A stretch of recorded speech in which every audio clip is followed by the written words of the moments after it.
So yes, the last day of Romford Horrific 2025, and we have just played Pigman up on the big screen. And now I am joined for some of the cast and crew for a little bit of a Q&A about the movie. Let's go down the line and talk a little bit about what you did on this project. So I'm Louisa Warren and I directed and produced the movie. My name's Doug Setters and I played Detective John Birchfield, investigating the missing girl. Hello, I'm Julia Quayle and I played Echo. Where did Pigman come from? What was the initial inception for this movie, and why did you want to tell this story? So I was watching a TV show about kind of like real life phenomenon, mysteries and that sort of thing. And I thought I knew pretty much most. And then because this is based on sort of a real thing. And then this Pigman phenomenon came up, because there's not just one Pigman, there's many Pigmen across the world, and I thought, I've not really seen movies about it. Like, there's a couple, but usually when there's like a real life story or something, a lot of people, cover it a lot, but I thought, okay, this is something a bit different, I want to get my teeth into it. And how did you go about getting your cast together, and then your cast, how was it working with Louisa to get these characters spot on? So Julia does a lot of my movies. Julia's a very good actor. She always brings something different to each film. Thank you. And some of the actors, we did it traditionally. We put adverts out. They did self-tapes, or some didn't do self-tapes. They're amazing. And we got a wonderful group of people together. Yeah, I got a self-tape. I had to do an interview, a detective interviewing a suspect, and obviously it worked very well because Lisa was pretty well pleased with the result, and I got the job as John Birchfield. Fantastic. Yes, I also auditioned and Rob and Louisa picked me, and it's a great film. I really like it. And are there any moments in terms of your performances, both you guys, that maybe wasn't on the page, but you were able to inject it into the film and it's now in the final cut and you're proud of that? Oh gosh, on the spot. Okay. Yes, I think we kind of looked at the script together just to kind of try and make it at least, I guess, suit the way that I more naturally spoke. So we did a little bit of that and just kind of rewording a few areas. Yes, my role wasn't a terribly large role, although it was an important role. And I thought the cast was absolutely fantastic. We had a great time. It was the hottest week of the year. And but here we all are, and there is nothing like this. Louise has done a terrific job, and the film is outstanding. So let's hope it gets somewhere. I would say you unexpectedly brought some comedy to the role. Trying to get me wallet out. There's quite a few funny outtakes with your scenes. Oh, God. So with that, is there any one particular moment that you could really tell us about that didn't make the final cut that you really wish had made the final cut? So you need to understand the context of us filming. So this was the hottest. When I say the hottest, like, people had to go home because they were ill because it was so hot. We were on a pig farm, it stank, and we had access to water from a boiling hot tap. Like, it was just, and then we had the runner coming around with spray bottles, spraying people down to just keep them cool. So some things I don't actually remember filming. As you can see, it's quite a quickly paced, edited film, like, because it's extended scenes. So some things that we might have wanted to put in, like maybe some of the death scenes being a bit longer, but the runtime's quite long, I believe. So yeah, I think it's just not necessarily scenes that we've cut, but just like extended moments.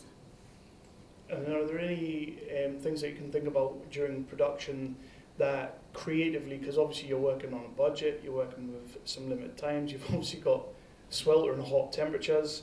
Were there any things that you came up creatively that you thought, this is never going to work, it's never going to look right, but actually the final result, because of how you got around it, looks fantastic? I wanted to do something a little bit different with this movie. So, as you notice, because I thought, I watched a film called Assassination Nation. I think it's by Sam Levinson, who did Euphoria. Okay. Don't quote me on that if that's the wrong name, I'm sure that's his name. And in that movie, they always break the fourth wall, and like at some point, the actors even talk to the score.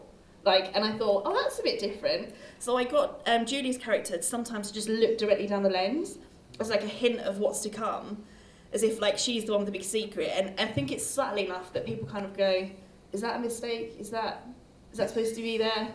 What's that? And so, yeah, that was a bit scary. And also, one of the big things for me was I wanted to make one of the deaths a suicide. And I thought, I don't know in a traditional horror film if that's the done thing, but then I think we've pulled it off well. Mm. Yeah, I hope. Yeah. And in terms of everyone going down the line again, what would you say through this process? Because it sounds like it was a bit of a chore, a bit of a task to get through, and well done, by the way, because it does look fantastic up there. But what would you say is something that you've learned as filmmakers or performers that you maybe didn't know about?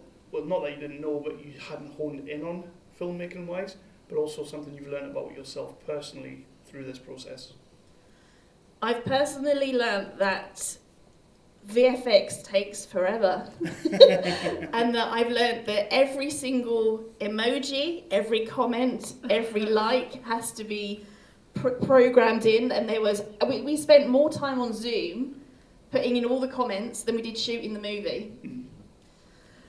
Never again. Yeah, I mean, looking at it as an actor myself, I always look back and think, oh, I could have done that scene better. But, you know, I thought we did it pretty well. And the special effects, yeah, they were good, because I got absolutely bludgeoned and soaked in blood and hammered with a shovel. So that was pretty effective. And my wife is yet to see it. But how much, just quickly, how much fun was that, though, to film those kind of scenes? It was an absolute blast. To be honest, it was a blast. Particularly when my phone went off in my pocket just at the end of one of the scenes. We'd been on take 5. I went to the ground to swallow me up. But anyway, we got through it, and it was just a fantastic production. All credit to Louisa, and for a great part played by Julia. How comes your wife hasn't seen it? Is she scared to see you getting murdered? Yeah. No, Lynn, I asked her if she wanted to come today, and but she's got to think about horror films and about me getting killed. So, but the fact of the matter is, it's just a film, but it was a fantastic film, and thanks very much for allowing me to be in it. Of course.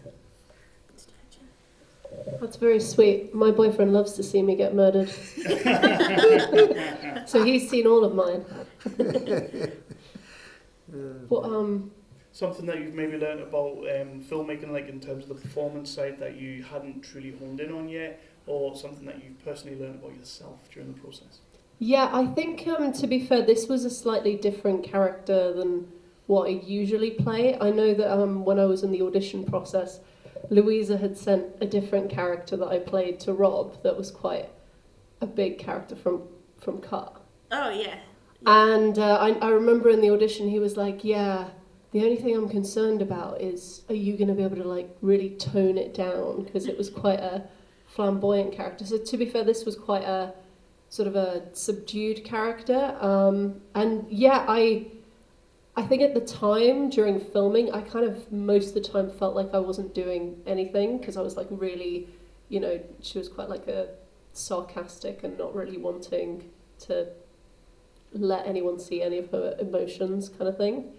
But yeah, I actually, like on screen, I think, even though at the time it felt like I was doing nothing, it does actually feel like there's a lot of emotion behind the not showing any emotions there. So it was interesting to play a different kind of character, basically. If you could show this finished project to anyone who inspires you, who would you show this to and why? Oh my god. That is a difficult question, so I'm going to make someone else answer it first. Guy Ritchie. Oh, Nice. James Wan, because my friend has him on Facebook. Go for it. Go for it.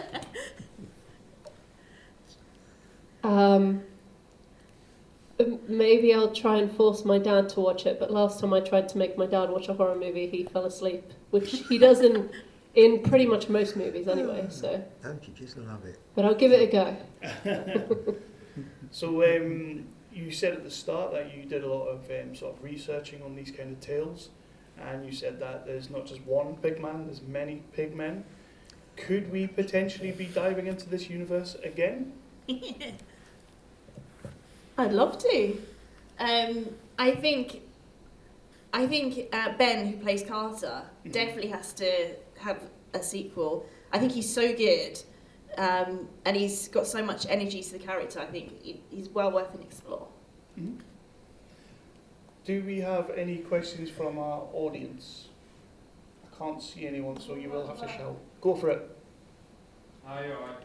I really enjoyed it. I think one of the most effective things was making Cart so unlikable that I was actually rooting for Pigman a few points. But I like the way it ended. I think that worked well. Yeah, even how his team get killed.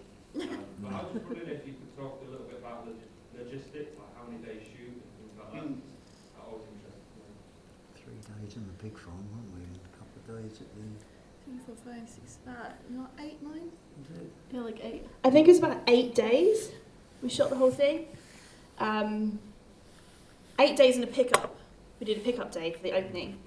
And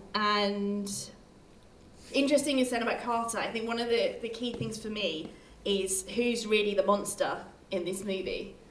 And it's kind of like a bit of a toss-up all the way through, because I had to make Carter be kind of evil, but not so evil to start with that it feels a bit off.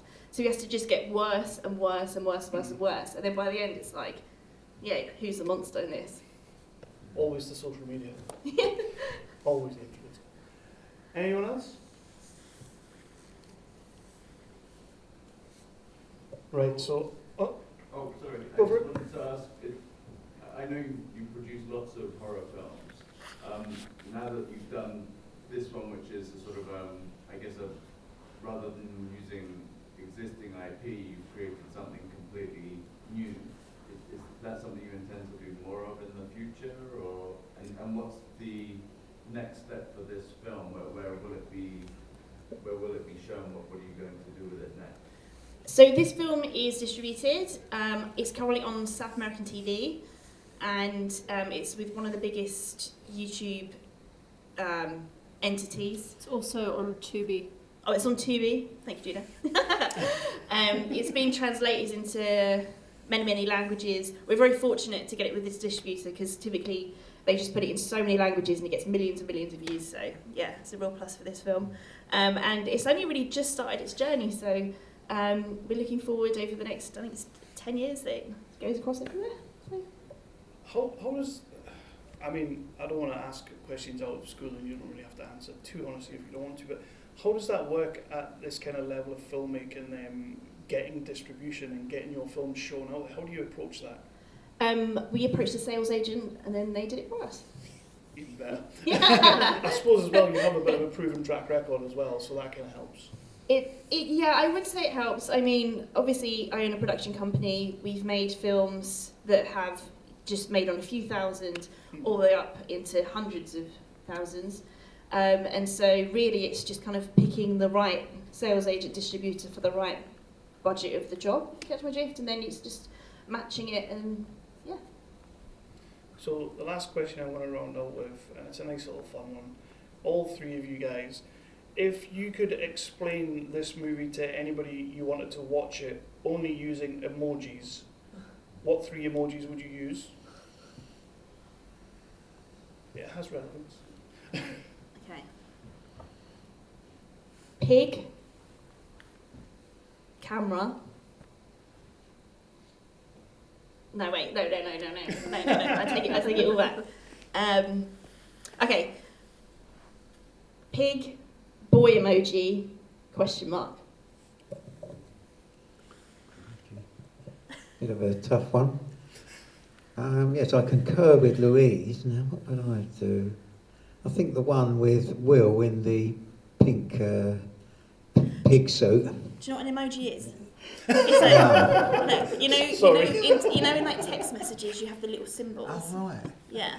What, like love hearts and all Yeah, that stuff? yeah. Oh, yeah, I should have said it. I knew this all along. Yeah, so the emoji would be pig, knife, blood. Yeah. Very good. And what can you think of? Oh gosh. We'll have pig, knife, verse, and man. There we go. Like a little man.